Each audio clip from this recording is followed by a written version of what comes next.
आता 2005 पूर्वीच्या नोटा 31 मार्च 2014 पर्यंत आपल्याला बदलाव्या लागणार आहेत। म्हणजे या जुन्या नोटा देऊन आपल्याला आपल्या बँकेतून नव्या नोटा घ्याव्या लागणार आहेत। रिझर्व्ह बँकेनं आज एका निवेदनाद्वारे ही माहिती दिली आहे।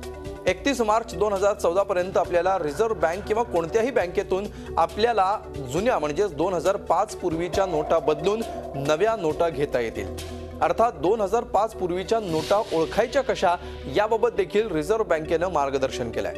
2005 नंतरच्या नोटांच्या मागच्या बाजूला ते वर्ष छापलं गेलेलं आहे।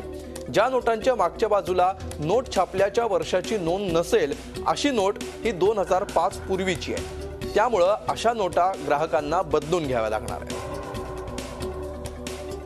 याविषयी आपण अधिक माहिती घेऊया। आमचे प्रतिनिधी अमोल देठे सध्या आपल्या सोबत आहेत। अमोल, सगळ्यात पहिला प्रश्न असा आहे की आरबीआयने अशा प्रकारचा निर्णय घेण्याचं कारण काय आहे? काय पार्श्वभूमी आहे या निर्णयामागची?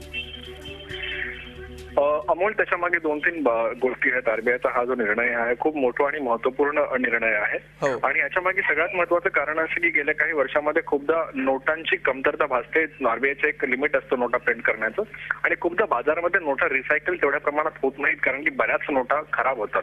खूपदा नोटांची देवाणघेवाण करण्यामध्ये नोटा फाटल्या जातात। बँकमध्ये विशेषतः बऱ्याचदा नोटा फाटल्या जातात कारण की चुकीच्या पद्धतीने स्टेपलर लावलेलं असतं आणि नकली नोटांच्या प्रमाणामुळे काय झालेलं आहे की खूपदा जुन्या नोटा किंवा थोड्याफार मळकट नोटा हे दुकानदार किंवा मार्केटमध्ये शॉपिंग मॉलमध्ये वगैरे ऍक्सेप्ट केल्या जात नाहीत।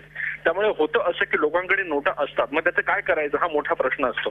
त्या रिसायकलमध्ये येत नाहीत। त्यामुळे आरबीआयने हा मोठा निर्णय घेतलेला आहे। आता प्रत्येक बँकेमध्ये ह्या नोटा आपण जाऊन चेंज करू शकतो। याने कुठेतरी एक विश्वास जो नॉर्मल दुकानदाराकडे एखादी असते एक नोट आपण जातो आणि तो म्हणतो की नोट चालणार नाही, हे कुठेतरी कमी होईल कारण की आपण आता तो पण किंवा आपण पण जाऊन बँकेमध्ये सरासर नोटा सहजपणे चेंज करू शकतो। आरबीआयने जे निर्देश दिलेले आहेत त्याच्या मागे की 2005च्या नोटा ओळखायच्या कशाचे खूप इम्पॉर्टंट आहेत आणि खूप महत्त्वपूर्ण आहेत। तर कंझ्युमरसाठी किंवा टिपिकली ग्राहकांसाठी लोकांसाठी हा खूप महत्त्वपूर्ण निर्णय आहे आरबीआयचा। ह्याच्यामुळे एक बाजारात मळकट नोटांचं प्रमाण कमी होईल। दुसरी गोष्ट म्हणजे रिसायकलमध्ये जास्त नोटा येतील आणि त्यामुळे कुठेतरी आरबीआयवरती जो प्रेशर असतो की अरे ही जी चेन आहे नोटांची देवाणघेवाणाची चेनची ती कशी आपण कंट्रोल करायची, कारण की खूपदा 500च्या नोटा बाजारात जास्त येतात, 100च्या नोटा जास्त येतात, पण 10-20 रुपयाच्या किंवा 50 रुपयाच्या नोटा तेवढ्या प्रमाणात येत नाहीत। त्यामुळे कुठेतरी आरबीआयने हा निर्णय घेतलेला आहे। त्यामुळे आता असं होईल की सर्व प्रकारच्या नोटा जरा जास्त प्रमाणात बाजारामध्ये आपल्याला दिसायला लागतील आणि दुकानदार किंवा ग्राहकांसाठी पण ही खूप महत्त्वाची गोष्ट असणार आहे। बिलकुल, धन्यवाद अमोल या सविस्तर माहितीबद्दल। आणि आता आपण बघूया की 2005 पूर्वीची नोट कशी ओळखायची। आपण बघू शकता नोटेच्या पाठीमागच्या बाजूला जिथे नोटेचा आकडा लिहिलेला असतो त्याच्या शेजारी जिथे लाल चौकोन आपण बघताय त्या ठिकाणी नोटांचं साल छापलेलं असतं। किती साली ही नोट छापलेली आहे हे इथं छापलेलं असतं आणि असा आकडा जर तुमच्याकडे असलेल्या नोटेवर नसेल तर ती नोट 2005 पूर्वीची आहे असं समजावं, कारण 2005 नंतरच्या नोटांच्या मागच्या बाजूला ही छपाई करण्यात आलेली आहे। त्यामुळे ही नोट 2005 नंतरची आहे की 5 पूर्वीची आहे हे ओळखणं अत्यंत सोपं आहे।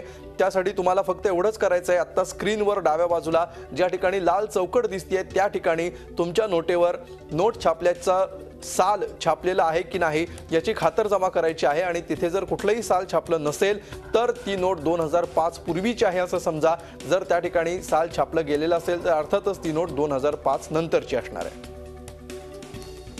झी 24 तास एक पाऊल पुढे।